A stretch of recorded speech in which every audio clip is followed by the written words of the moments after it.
বহু কিছুই তো আমরা দেখলাম, শান্তি আছে? আমি সেই পবিত্র কোরআন থেকে রবিউল আউয়াল মাসকে সামনে নিয়ে ছোট্ট একটা সূরা আসর আপনাদের সামনে আলোচনা করার নিয়ত করেছি। কারণ কিছুক্ষণ পর একটা নামাজ আমাদের সামনে আসতেছে, সে নামাজের নামও হলো আসর। যেরকম ঠিক কিনা? হ্যাঁ, আসর পর্যন্ত আমার বয়ান হবে। তারপরে গোটা বাংলাদেশ শুধু নয়, এখন বিশ্ববিখ্যাত আলেমে দ্বীন মুফতি আমির হামজা সাহেব আসর থেকে মাগরিব পর্যন্ত আলোচনা করবেন। আপনাদের কোনো অসুবিধা আছে? এখন সূরা আসর থেকে আমরা আলোচনা শুনবো। আসর মানে সময়। সময় খুব দাম আছে, আছে না নাই? ধরে করে আছে না নাই? নিচে মায়াই বন্দি থাইকা করলাম কত খেলা, পশ্চিমে তাকায় দেখো তোমার ডুইবা গেছে বেলা, এক পরকের নাই ভরসা, মিশে সকল আশা, তখন বুঝি দারুণ ঝড়ে ভাঙবে তোমার বাসা। আপনারা বলেন তো, সময়ের দাম আছে না নাই? সেই সময়ের কসম করলেন কে?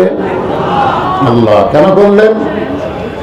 সময়ের কি দাম আজকে আমরা বুঝতেছি না। আজকে যারা যুবক আছে তারা মনে করতেছে আমার তো এখনো অনেক সময় আছে, আর আমাদের মতন যারা বয়স্ক হয়েছি তারা মনে করতেছি আমাদের তো আর সময় নাই, আমাদের তার সময় নাই। যুবকদের অনেক সময়, বুড়াকের সময় নাই। এইটা কখনো চিন্তা করলে হবে না, প্রতি মুহূর্তের দাম দেওয়া লাগবে। কথা ঠিক কিনা?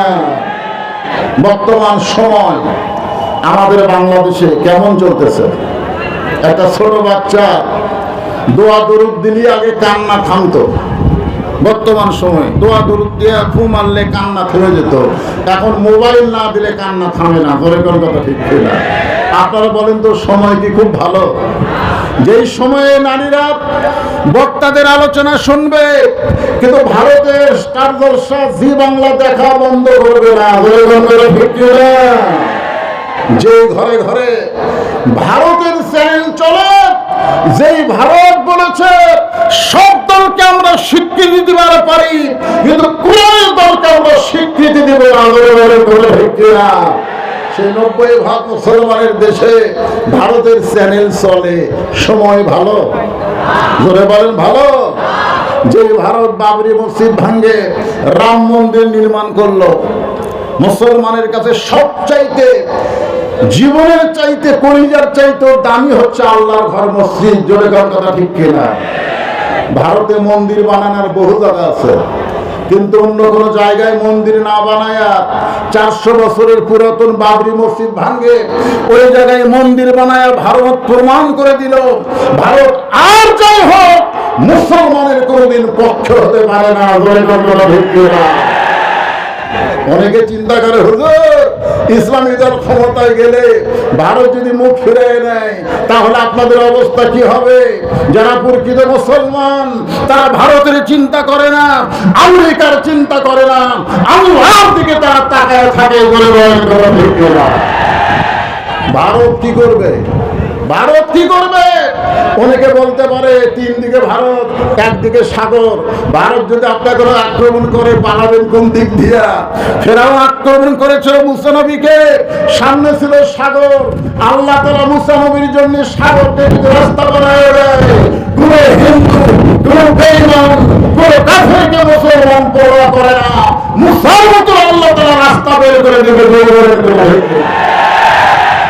আপনারা বলেন সময়ের দাম আছে না নাই? আজকে আমরা একটা ভালো সময় পেয়েছি, ঠিক কিনা বলেন? এমনকি 5ই আগস্ট দুপুর পর্যন্ত, জোহর পর্যন্ত আমরা জানতাম না আমরা এমন একটা সময় পেয়ে যাবো। ঠিক কিনা? কিন্তু বিকেল বেলায় আমাদেরকে আল্লাহ তাআলা একটা ভালো সময় দিয়ে দিল। এতদিন পর্যন্ত মুসলমানকে নির্যাতনকারী স্বৈরাচারী যখন সঠিক মতো বিদায় না করে পালায় গেছে, তখন বাংলাদেশের যুবকদের মুখে একটা গান আইছে, মোদির বউ নাই।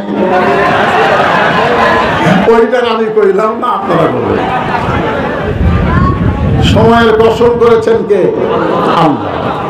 সময়ের কসম করে আল্লাহ বলতেছেন ইন্নাল ইনসানা লাফি খুসর, নিশ্চয় মানুষগুলো ক্ষতির ভিতরে। যে মানুষকে আল্লাহ তাআলা আদর করে তৈরি করলেন, এই মানুষের কথা বর্ণনা করতে গিয়ে আল্লাহ কোরআনে 4টা শপথ করলেন। 1 নম্বর শপথ হলো তিন, 2 নম্বর শপথ হলো জাইতুন, 3 নম্বর শপথ হলো তুর সিনিন, 4 নম্বর শপথ হলো ওয়াহাজাল বালাদিল আমিন। এরপরে আল্লাহ বললেন লাকাদ খালাকনাল ইনসানা ফি আহসানি তাকওয়িম। শুধু মানুষকে বলার জন্য আল্লাহ তাআলা 4টা শপথ করলেন। 3-এর শপথ, জাইতুনের শপথ, সিন পাহাড়ের শপথ এবং ওয়াহাজাল বালাদিল আমিন পবিত্র নগরের শপথ করে আল্লাহ বললেন মানুষকে সর্বোত্তম আকৃতি দিয়ে আল্লাহ সৃষ্টি করেছেন। আর ওই মানুষ সম্পর্কে আল্লাহ বলতেছেন ইন্নাল ইনসানা লাফি খুসর, নিশ্চয় মানুষগুলো ক্ষতির ভিতরে। এই কথা বলার পেছনে কারণ আছে না নাই? জোরে কোন আছে না নাই? হ্যাঁ, কারণ মানুষকে আল্লাহ এত ভালোবাসেন, মানুষ যেন ক্ষতির মধ্যে না পড়ে। ক্ষতির কথা আল্লাহ বলেই ক্ষতির মধ্যে যদি না পড়ে, এই ক্ষতির মধ্যে না পড়ার ব্যাপারে 4টা বিষয় এখানে আলোচনা হবে। 1 নম্বর বিষয় হলো ইল্লাল্লাযীনা আমানু, 2 নম্বর বিষয় হলো আমিলুস সালিহাত, 3 নম্বর বিষয় হলো তাওয়াসাউ বিল হক, আর 4 নম্বর বিষয় হচ্ছে তাওয়াসাউ বিস সবর। এখানে কয় বিষয়? জোরে বলেন। 1 নম্বর বিষয় কি? ঈমান। ঈমান যদি ঠিক না থাকে আপনার সব বিষয় ঠিক থাকা কোনো লাভ নাই। আপনার সব আছে, নামাজ আছে, রোজা আছে, হজ আছে, যাকাত আছে, কিন্তু ঈমান ঠিক নাই। যেরকম কি ঠিক নাই?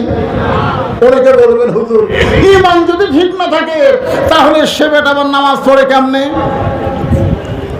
উবাই ইবনে খালদ 5 ওয়াক্ত নামাজি ছিল। হযরত আবু বকর রাদিয়াল্লাহর পাশে দাঁড়ায় নামাজ পড়েছে। ইমাম হচ্ছে আল্লাহর নবী, আবু বকর রাদিয়াল্লাহর ডান দিকে, বাম দিকে উবাই ইবনে খালদ।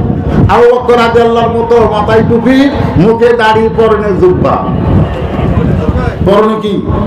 জুব্বা, নামাজ পড়ছে।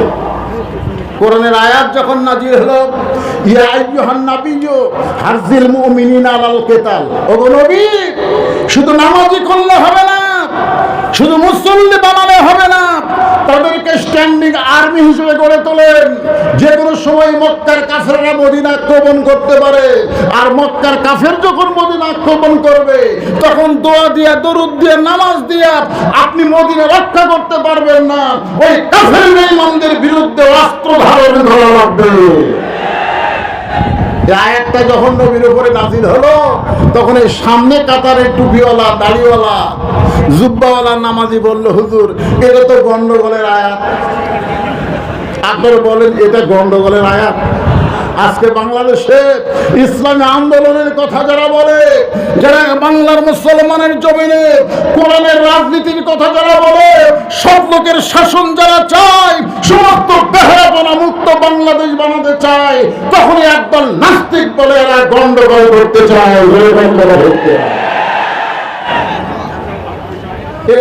এইটা না গন্ডগোলের আয়াত? তা আল্লাহ রাসূল চিন্তায় পড়ে গেলেন, কে নাজিল করলো? আল্লাহ। আর এই শালা সামনে কাতারে মুসল্লি কই গন্ডগোলের আয়াত? সঙ্গে সঙ্গে আল্লাহ বললেন ওয়ামিনান নাসি মাইয়াকুলু আমান্না বিল্লাহি ওয়া বিল ইয়াউমিল আখিরি ওয়া মা হুম বিমুমিনিন। আল্লাহু আকবার। মানুষের মধ্যে এমন কতগুলো মানুষ আছে যারা আল্লাহ বিশ্বাস করে, আখিরাতকে বিশ্বাস করে, আল্লাহ বলেছেন এরপরও এরা মুমিন না। তাহলে এরা যদি মুমিন না হয়, যারা নামাজ পড়ো, রোজা রাখো, হজ করো, তোমরা যত আল্লাহর ইবাদত করো, আল্লাহর কোরআনের আইন যদি গ্রহণ না করো, তাহলে তোমরা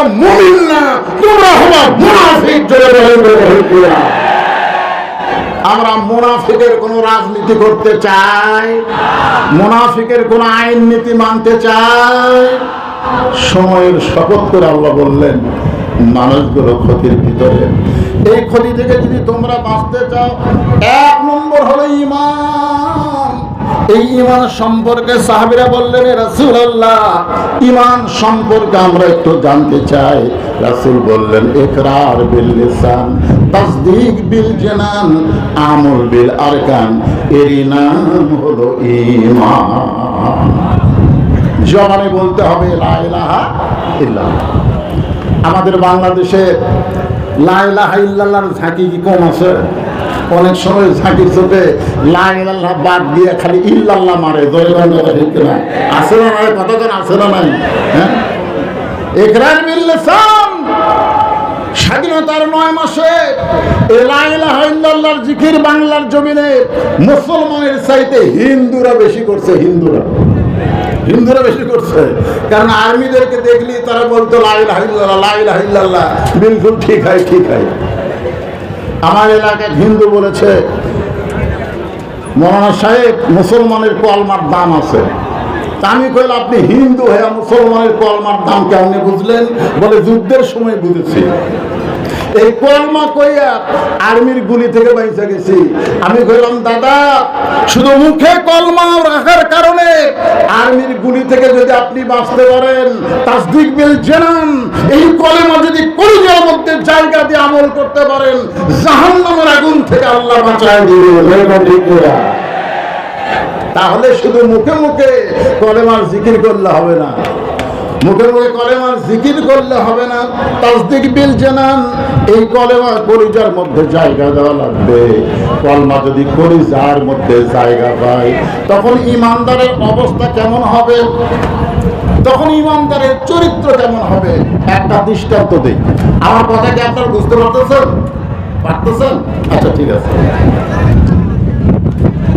উকিল বলতেছে, উকিল, যে আপনার তো ফাঁসি কার্যকর হয়ে যাবে, আপনি যদি রাষ্ট্রপতির কাছে দরখাস্ত করেন, আর রাষ্ট্রপতি যদি দয়া করে আপনার মাফ করে, তাহলে আপনার ফাঁসি কার্যকর হবে না। তা আসামি মুচকি মুচকি হাসতেছে। উকিল বলে, হাসেন কেন? বলে, হাসার কারণ হলো তোমার কথা শোনা। তুমি যে বলতেছো রাষ্ট্রপতির কাছে দরখাস্ত করেন, রাষ্ট্রপতি যদি মাফ করে আপনার ফাঁসি হবে না। তো উকিল বলতেছে, আমি তো ঠিকই কইছি। আসামি বলতেছে, উকিল, তুমি জানো আমার জীবনে 3 জন রাষ্ট্রপতিকে আমি ক্ষমতা থাকা অবস্থায় মরা দেখছি। কার থাকা অবস্থায়? ক্ষমতা থাকা অবস্থায় মরা দেখছি। একটা হলো বঙ্গবন্ধু শেখ মুজিবুর রহমান, একটা হলো জিয়াউর রহমান, একটা হলো জিল্লুর রহমান। ক্ষমতা থাকতে যে রাষ্ট্রপতি মরে যায়, কোন ইমানদার ফাঁসির মাফের জন্য রাষ্ট্রপতির কাছে দরখাস্ত লিখবে না। দরকার হলে ফাঁসির মঞ্চ যাবে, কিন্তু কোন মানুষের কাছে বাঁচার দরখাস্ত লিখবে। উকিল বলতেছে, এই গোয়ার্কের কারণে আপনার ফাঁসি হবে। আসামি মুচকি মুচকি হাসে। উকিল বলে, হাসেন কেন? আসামি বলতেছে, আমার ফাঁসি হবে কিন্তু মৃত্যু হবে না। উকিল কারে পাগল নাকি? ফাঁসি হবে, মৃত্যু হবে না। সঙ্গে সঙ্গে আসামি আল্লাহর কোরআন থেকে তেলাওয়াত করলেন, ওয়া তাকুলু লিমান ইউকতালু ফি সাবিলিল্লাহি আমওয়াতুন বাল আহইয়াউ ওয়ালাকিন লা তাশউরুন। আপনারা বলেন তো, জালেম সরকার, স্বৈরাচারী সরকার যাদেরকে ফাঁসিতে নিয়ে গেছে ইসলামী আন্দোলনের নেতাদেরকে, তারা কিন্তু মরে নাই, বরং তারা শাহাদত বরণ করেছে।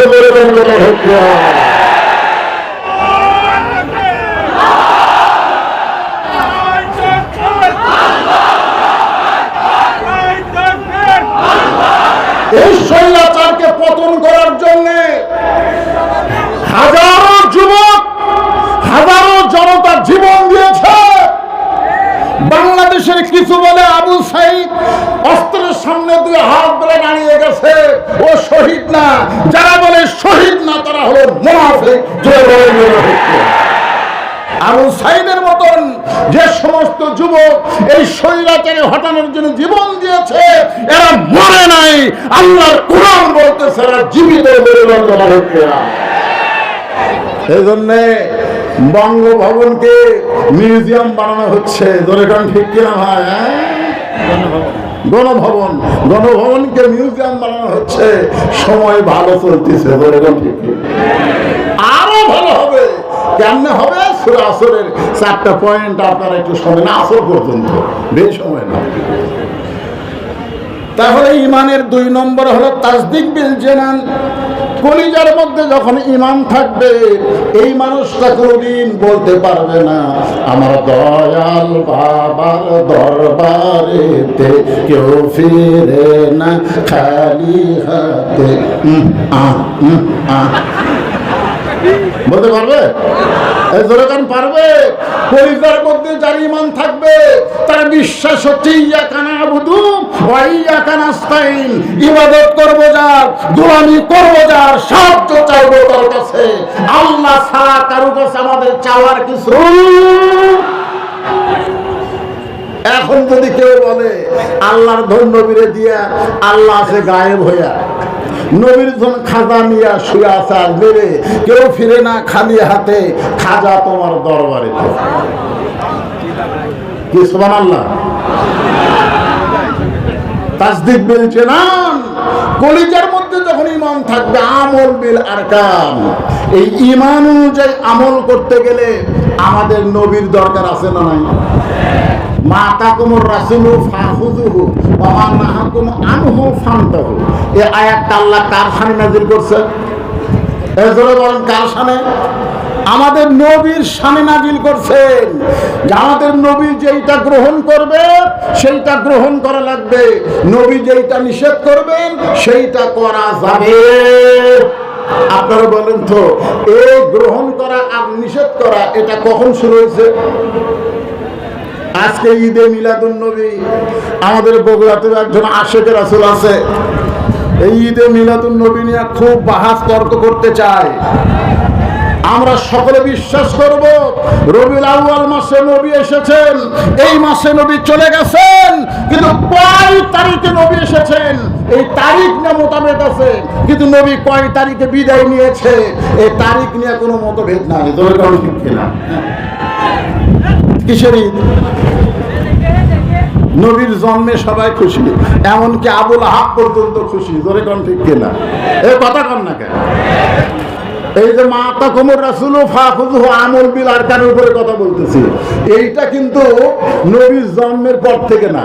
নবীর জন্মের খবর যখন একজন দাসী আবুল আহাবকে গিয়ে বললেন যে আব্দুল্লাহ দুনিয়া থেকে চলে গেছে, আমিনার গর্ভ থেকে ফুটফুটে একটা সুন্দর সন্তান জন্ম নিয়েছে, আবুল আহাব সঙ্গে সঙ্গে বললেন তুই আজাদ, তোকে আমি মুক্ত করে দিলাম। তাহলে নবীর জন্মে আবুল আহাব খুশি, কিন্তু নবুয়ত যখন পাইছেন, কোরআন নিয়ে যখন আন্দোলন শুরু করেছেন, তখন আবুল আহাব কিন্তু খুশি হয়নি।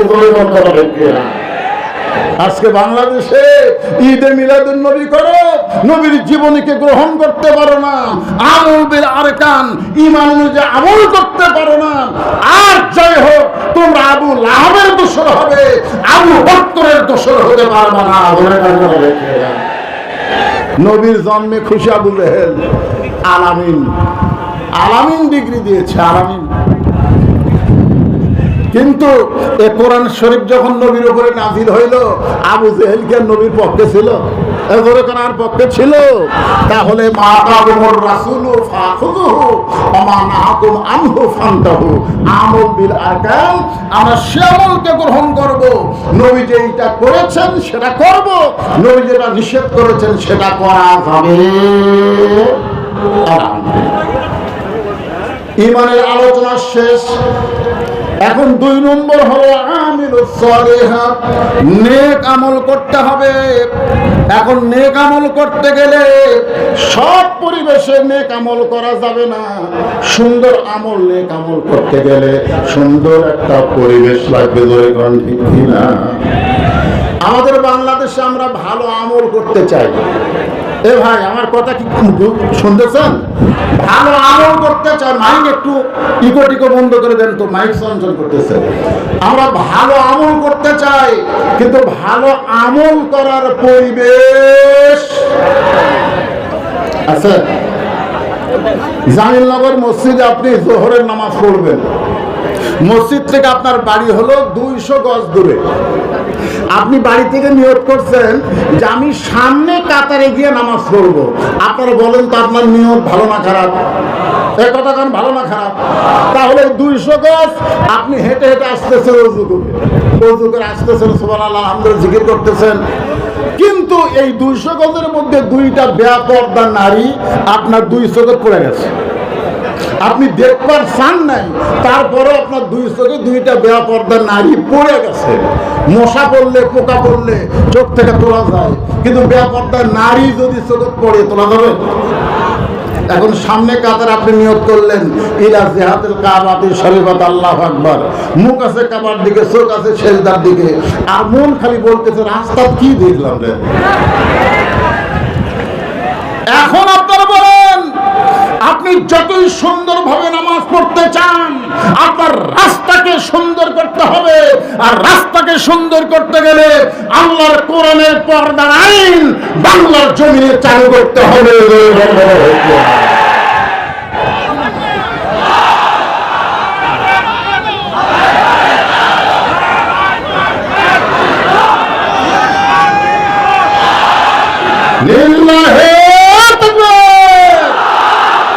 আল্লাহ পবিত্র কোরআনে বলেন, অকরনা ফি বুয়ুতিকুন্না ওয়ালা তাবাররাজনা তাবাররুজাল জাহিলিয়াতিল উলা। আল্লাহু আকবার। তাহলে কি বুঝলেন? যে সুন্দর মসজিদে সুন্দর আমল করতে গেলে যে রাস্তা দিয়ে আমরা মসজিদে আসব, এই রাস্তাটাও সুন্দর করা লাগবে। এখন রাস্তা সুন্দর মানে কি? আমার এরশাদ ভাইকে বলবেন, ভাই রাস্তার পিচটি উঠে গেছে, তো রাস্তা সুন্দর করে একটু নির্মাণ করে দেন। এই সুন্দর নয়, স্বৈরাচারী সরকার তল দেওয়া রাস্তা উপর দেওয়া রাস্তা বানাইছে। কথা কন না, আমাদের বগুড়াতে রেলগেটে এখন আসলে মনে হয় কে বগুড়া না লন্ডন, জোরে ঠিক না, তল দেওয়া গাড়ি যায়, উপর দেওয়া গাড়ি যায়। রাস্তা শুধু সুন্দর করলে হবে না, রাস্তাকে নিরাপদ করতে হবে ঈমান আমলের জন্য, জোরে কথা ঠিক না। এখন এই বেপরদা মুক্ত রাস্তা যদি করতে চান, আপনারা বলেন তো আল্লাহর কোরআনের আইনের দরকার আছে না নাই? তাহলে আমিলুস সালিহাত, নেক আমল করতে গেলে আল্লাহর কোরআন ছাড়া, নবীর বিধান ছাড়া কখনোই করা সম্ভব সম্ভব। সুন্দর আমল যখন আমরা করতে চাই, তাহলে আমাদের সুন্দর পরিবেশের একটা দরকার আছে। সুন্দর পরিবেশ যদি তৈরি করতে চাই, তাহলে সুন্দর একটা সমাজ লাগবে। ধরে বলেন কি লাগবে? সুন্দর একটা সমাজ যদি তৈরি করতে চাই, তাহলে সুন্দর একটা রাষ্ট্র লাগবে। সুন্দর একটা রাষ্ট্র যদি তৈরি করতে চাই, তাহলে সুন্দর একটা সংবিধান লাগবে।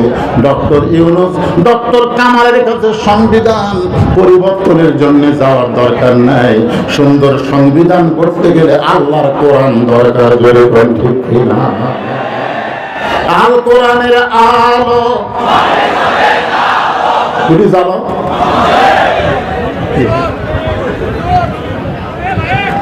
আচ্ছা ঠিক আছে। এই আপনারা তো 2 দল হয়ে গেলেন, 1 দল হন। কয় দল? এ কথা কন।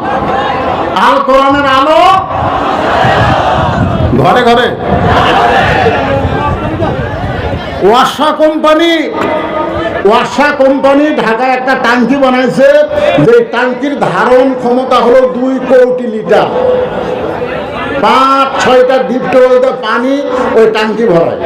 ওই ট্যাঙ্কির পানি পাইপের মাধ্যমে ঢাকার প্রত্যেকটা বাসায় বাসায় সাপ্লাই হয়।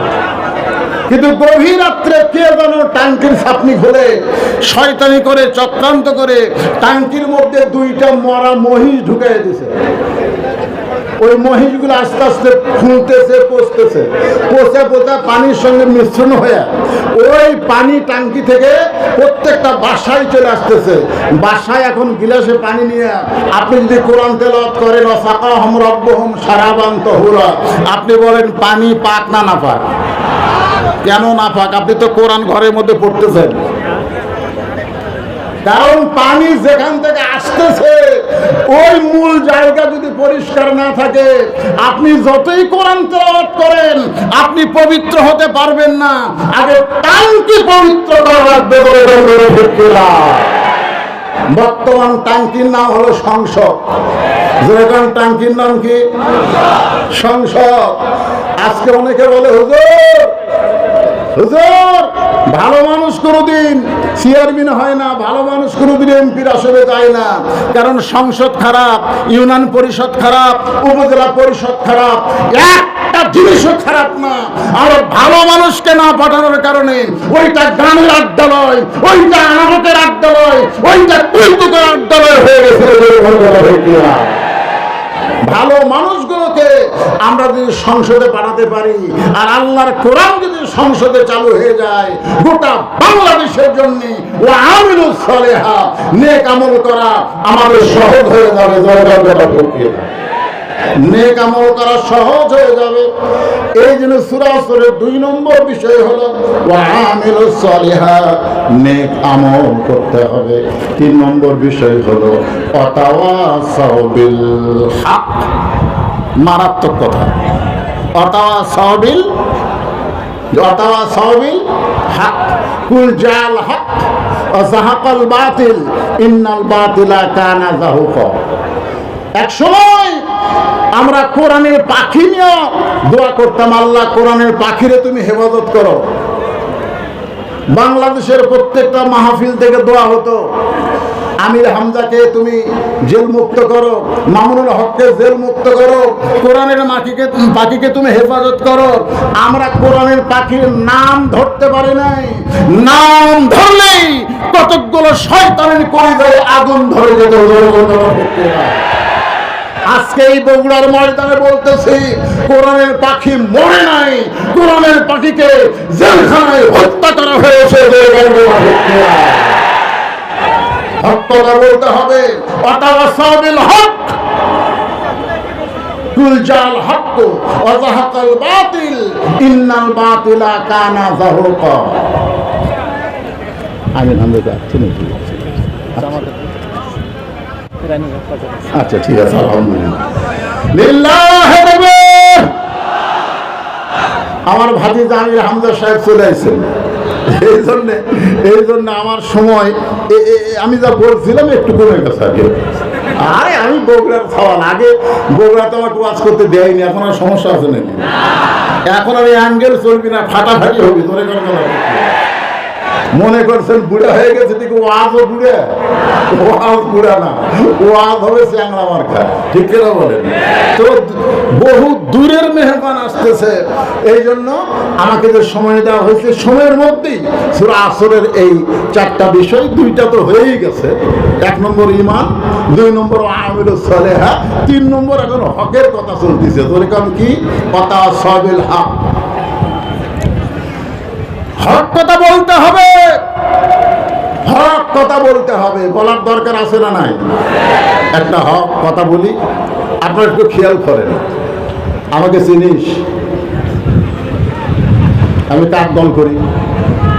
আগামীকাল সকাল 10টায় তোকে সাইজ করব। আমাদের বগুড়াতে এইরকম লোক ছিল কি ছিল না?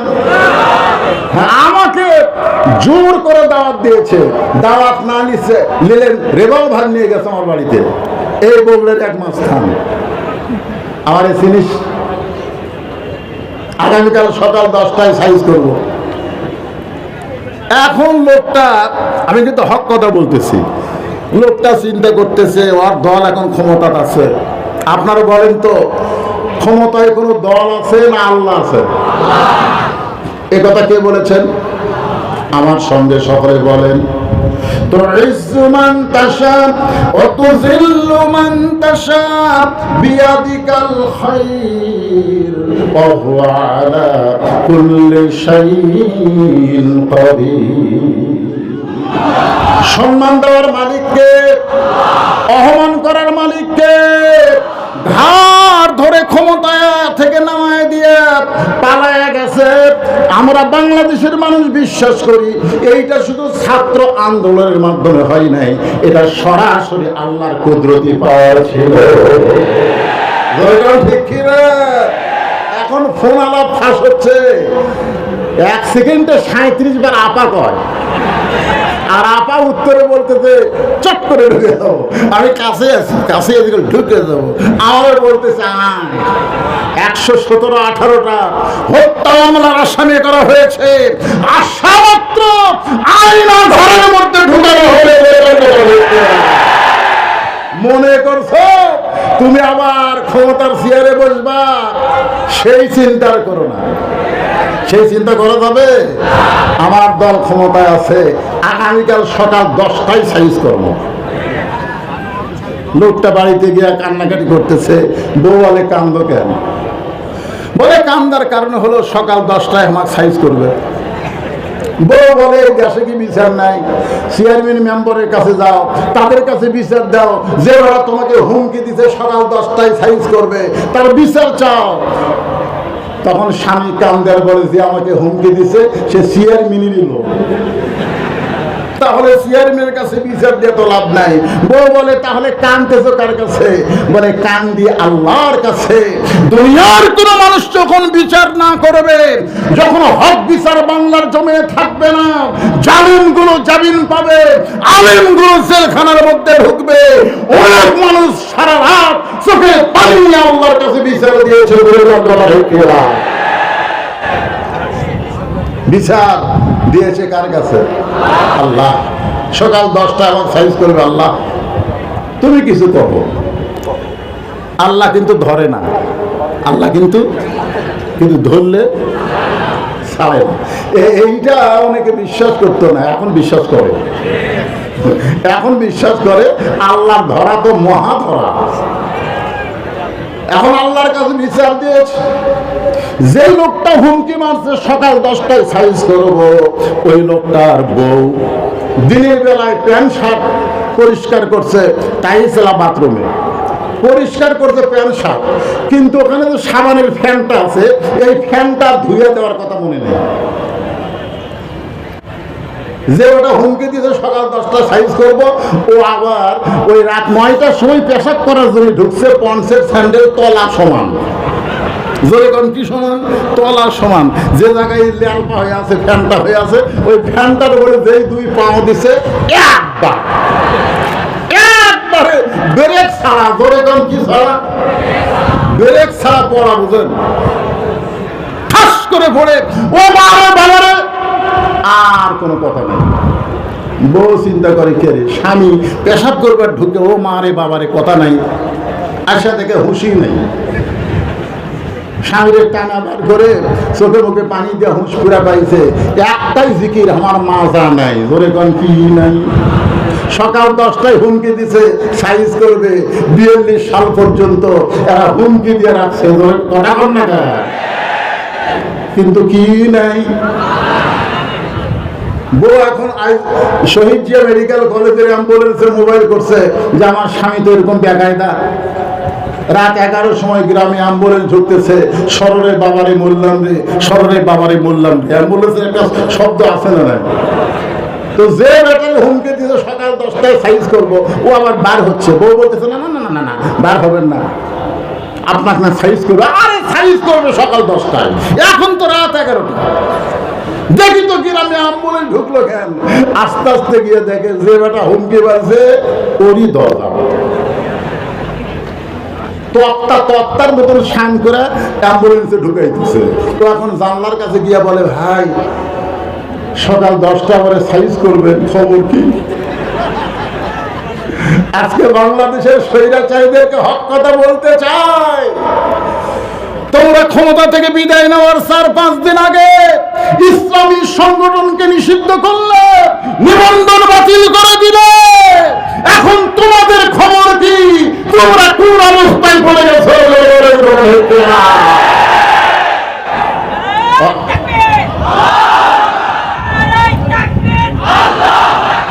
ওয়াতাওয়াসাউল হক।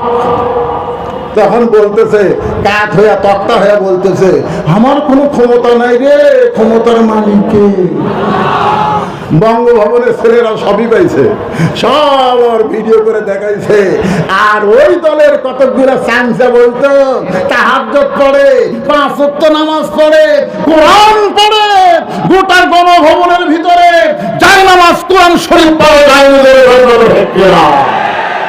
চিটারি করেছ, বাটপারি করেছ, জনগণের কাছে মুখোশ উন্মোচন হয়ে গেছে। ওয়াতাওয়াসাউল হক, হক কথা বলতেই হবে, জোরে বলেন কথা ঠিক কিনা? ওয়াতাওয়াসাউল সবর, ধৈর্য ধারণের কথা বলা হয়েছে। যাদের উপরে এত নির্যাতন করা হলো, সেই দলের আমির বলতেছে, আমরা ক্ষমা করে দিলাম, আমরা ক্ষমা করে দিলাম। কারণ কতকগুলো কাজ তড়ি ঘড়ি করে করা যাবে না, সুন্দরভাবে করতে গেলে ধৈর্যের সঙ্গে করা লাগবে। ঠিক কিনা? আল্লাহ কোরআনে বলেন, ইজা আসাবাতুহুম মুসিবাতুন ক্বালু ইন্না লিল্লাহি ওয়া ইন্না ইলাইহি রাজিউন। পাড়াপাড়ি করলে হবে? যতগুলো কাজ আছে আমরা দিন দিন তো আমরা ওই যে নির্বাচন কমিশনারের মতন না। নির্বাচন কমিশনার এক সময় বলল যে 18% ভোট আছে, বেটা ঘুমায় গেছে, ঘুম থেকে উঠাতে 41%। আমরা বর্তমান বাংলাদেশ তন্ন তন্ন করে দেখতেছি, আমাদের কোরআনের দলের সৈনিকেরা দিন দিন বাড়তেছে। এটা নির্বাচন কমিশনারের মতো নয়, এটা বাস্তব। বাংলাদেশে দিন দিন মানুষ, এমনকি হিন্দুরাও পর্যন্ত আল্লাহর কোরআনের শাসনকে গ্রহণ করার জন্য রাজি হয়ে যাচ্ছে।